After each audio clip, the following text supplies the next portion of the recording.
On number 14, here is the original graph. And what I did was, I'm going to go back over with red. Each one of these ordered pairs that was given, I wrote here.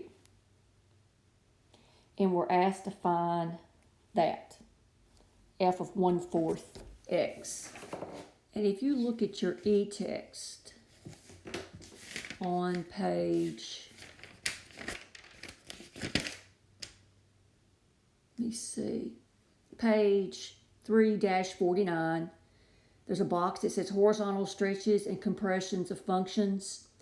And so if you have f of a of f, if you have this, f of ax, in this case a is 1/4, what you do is you divide each x coordinate by a. Your y values stay the same. So that's why I just copied over the y, 0, 3, 0, 3, and then I divided these x's by 1/4. So -6 divided by 1/4 is -24. -3 divided by 1/4 is -12. 0 divided by 1/4 is 0. And then 3 divided by 1/4 is +12. And I get those order pairs. If you plot those, you'll have the new graph.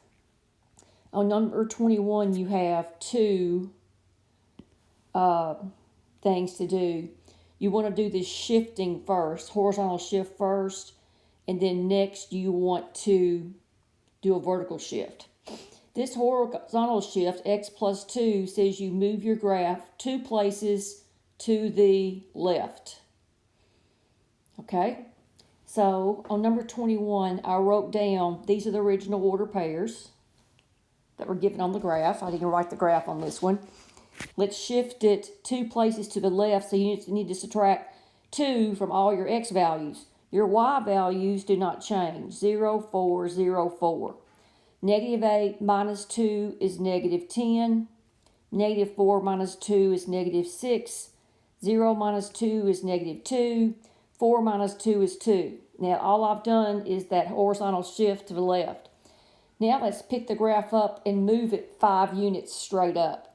So your x's stay the same, -10, -6, -2, and 2, but we want to shift our y up 5, so add 5 to my y value. 0 plus 5 is 5, 4 plus 5 is 9, 0 plus 5 is 5, 4 plus 5 is 9.